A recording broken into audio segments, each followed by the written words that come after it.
Kalau bayi yang baru lahir biasanya mendapat hadiah berupa mainan atau baju yang lucu. Tapi kenapa orang-orang Majus membawa emas, kemenyan, dan mur? Aneh banget kan? Tapi tunggu dulu. Setiap hadiah itu punya arti besar tentang siapa Yesus. Dan maknanya wow banget. Di Pandu Cahaya Bintang Bethlehem, orang-orang Majus jalan jauh banget demi mencari raja yang sudah dijanjikan. Dan perjalanan mereka belum selesai karena setiap langkah membawa mereka semakin dekat pada rencana Tuhan yang lebih besar. Dan disinilah kisah luar biasa itu dimulai. Di zaman Raja Herodes, datanglah orang-orang Majus dari timur ke Yerusalem. Mereka melihat bintang di langit timur dan menyadari tanda kelahiran raja orang Yahudi yang baru lahir. Siapakah orang Majus itu? Mereka adalah cendekiawan terhormat dari timur, bukan orang biasa. Para pengamat langit yang meneliti gerakan bintang, penafsir nubuatan kuno, dan penasihat raja-raja besar.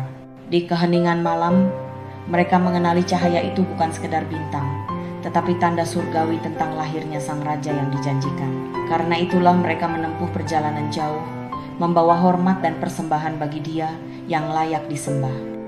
Bintang yang bersinar terang membimbing langkah mereka, seolah langit sendiri menunjuk jalan menuju sang raja yang dijanjikan. Akhirnya mereka sampai di Yerusalem. Ketika Raja Herodes mendengar berita itu, hatinya gelisah. Ia memanggil para ahli Taurat untuk menanyakan di mana Mesias akan dilahirkan. Dan mereka menjawab, di Bethlehem, tanah Yudea. Kemudian Herodes memanggil para orang Majus itu secara diam-diam.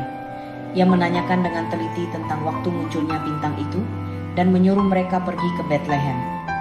Di balik tutur kata yang ramah, Raja Herodes menyembunyikan niat jahat. Dengan nada berpura-pura tulus, ia berkata agar mereka mencari anak itu dengan saksama, lalu memberitahukan kepadanya supaya ia pun dapat datang dan menyembahnya. Malam itu, bintang dari timur menuntun 3 orang Majus melintasi padang pasir menuju tanah yang dijanjikan.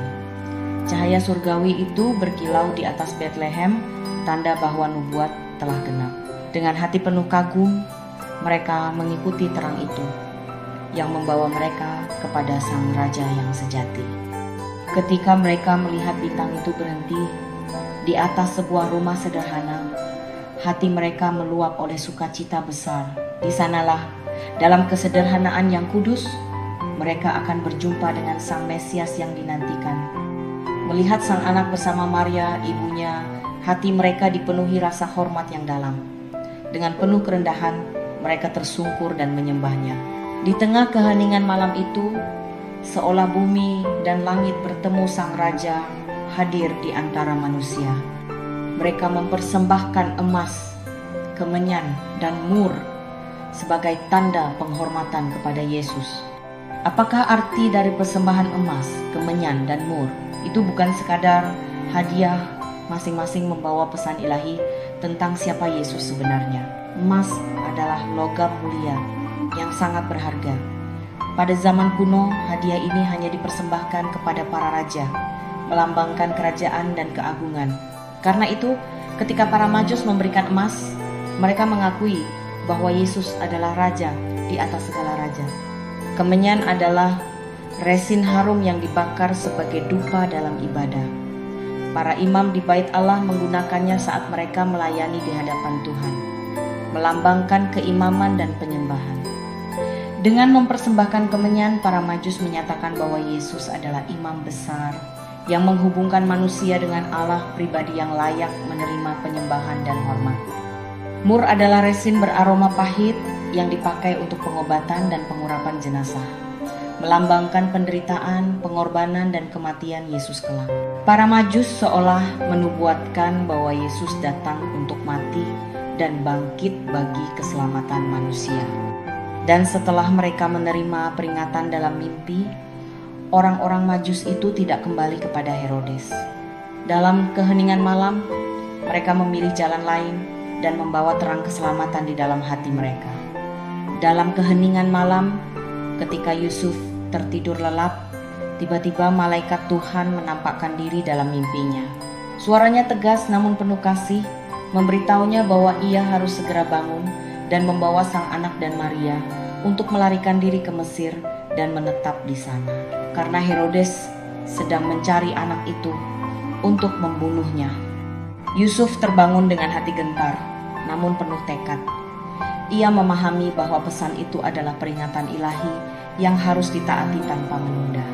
Maka, pada malam yang sama, ia bersiap membawa keluarganya menuju Mesir, tempat perlindungan yang telah Allah tetapkan bagi keselamatan Sang Mesias. Dalam kesunyian malam itu, Yusuf melangkah dengan hati yang teguh, menuntun keledai yang membawa Maria dan anak kecil yang dipercayakan kepadanya. Di bawah sinar bulan dan gemerlap bintang, perjalanan mereka menuju Mesir dimulai perjalanan dalam ketaatan, perlindungan, dan penyertaan Allah yang tak pernah berhenti menjaga. Di tengah sunyi padang gurun yang luas, Yusuf terus melangkah, menjaga keluarga kecilnya di bawah langit penuh bintang. Angin malam berhembus dingin, namun hatinya tetap teguh, karena ia tahu Allah sendiri yang menuntun arah langkah mereka. Maria memeluk anak itu dengan lembut, menjaganya tetap hangat dalam dingin malam. Meskipun perjalanan tampak panjang dan sunyi, mereka merasakan bahwa tangan Allah menuntun langkah mereka, menerangi jalan di tengah gelapnya padang pasir. Mesir tampak tenang menjelang fajar. Pemukiman sederhana berdiri di antara pasir dan pohon kurma, diterangi cahaya lampu yang temaram. Angin malam membawa kesejukan yang lembut, seakan mempersiapkan negeri asing ini menjadi tempat perlindungan sementara bagi keluarga yang sedang melarikan diri. Mereka tiba di Mesir, tempat yang aman untuk menyelamatkan Yesus, memulai babak baru dalam perlindungan Tuhan. Ketika Herodes mengetahui bahwa ia telah diperdaya oleh orang-orang Majus, amarahnya membara tanpa kendali. Di ruang takhtanya yang megah, ia mengeluarkan perintah yang paling kejam, menyuruh pasukannya membunuh setiap anak laki-laki yang berumur 2 tahun ke bawah di Bethlehem dan sekitarnya. Dalam kegelapan hatinya, ia berharap dapat melenyapkan sang raja yang baru lahir. Dan di seluruh wilayah itu, terdengarlah ratap tangis para ibu, jeritan duka yang menggenapi nubuat para nabi. Pasukan Herodes menyebar ke seluruh kota, menerobos lorong-lorong sempit Bethlehem pada malam yang sunyi, membawa ketakutan ke setiap pintu rumah. Seluruh Bethlehem dipenuhi ratapan para ibu tangis yang menggema di malam kelam, seperti nubuat lama yang kembali terulang. Setelah Herodes mati, Yusuf seolah melihat cahaya surgawi memasuki ruangan sederhana tempat ia beristirahat. Dalam mimpinya, seorang malaikat Tuhan hadir dengan sinar lembut yang memenuhi ruang itu. Dengan suara tenang namun penuh kuasa, malaikat itu menyampaikan bahwa bahaya telah berlalu dan kini tiba waktunya bagi Yusuf untuk bangun, membawa anak itu dan ibunya kembali ke tanah Israel. Pesan itu menjadi peneguhan ilahi bahwa Allah sendiri yang menuntun mereka kembali ke negeri asal mereka. Yusuf bangun dan segera membawa Maria dan Yesus kecil kembali menuju tanah Israel, mengikuti petunjuk Tuhan dengan hati yang taat. Ketika mereka tiba di Nazaret, kelegaan perlahan memenuhi langkah mereka. Di bawah cahaya sore yang hangat, desa kecil di perbukitan Galilea menyambut mereka pulang dengan kedamaian yang lama dirindukan. Setelah perjalanan yang panjang dan penuh bahaya, mereka akhirnya menemukan kembali tempat yang aman, sebuah awal baru yang penuh harapan dan penyertaan Tuhan. Baby Yesus tumbuh menjadi kuat, penuh hikmat, dan kasih karunia Allah nyata atasnya. Yusuf dan Maria membawa Yesus ke Yerusalem untuk merayakan Paskah tahunan. Mereka menempuh perjalanan panjang dari Nazaret, melewati perbukitan dan ladang zaitun, dengan hati yang berserah pada kehendak Allah, sambil menjaga dan membimbing Yesus. Dalam perjalanan menuju Yerusalem, Yusuf dan Maria melewati kota-kota kecil yang ramai, dengan pedagang dan peziarah.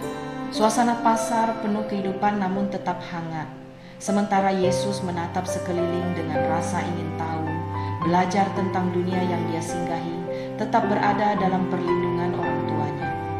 Setelah perayaan Paskah selesai, Yusuf dan Maria baru menyadari Yesus tidak bersama mereka. Kekhawatiran mulai menyelimuti hati mereka saat mereka mencari di antara peziarah dan keramaian di sekitar Bait Allah, berharap menemukan anak mereka yang hilang. Mereka terus mencari Yesus di kota dengan cemas, bertanya kepada kerabat dan tetangga, menelusuri jalan-jalan sempit dan pasar yang ramai, berharap menemukan anak mereka yang hilang di tengah kerumunan. Akhirnya mereka menemukan Yesus yang duduk di tengah guru-guru di Bait Allah. Anak itu mendengarkan dengan penuh perhatian dan mengajukan pertanyaan, sementara Yusuf dan Maria menatap dengan rasa lega dan kagum. Yesus bertanya dan berdiskusi dengan para guru di Bait Allah.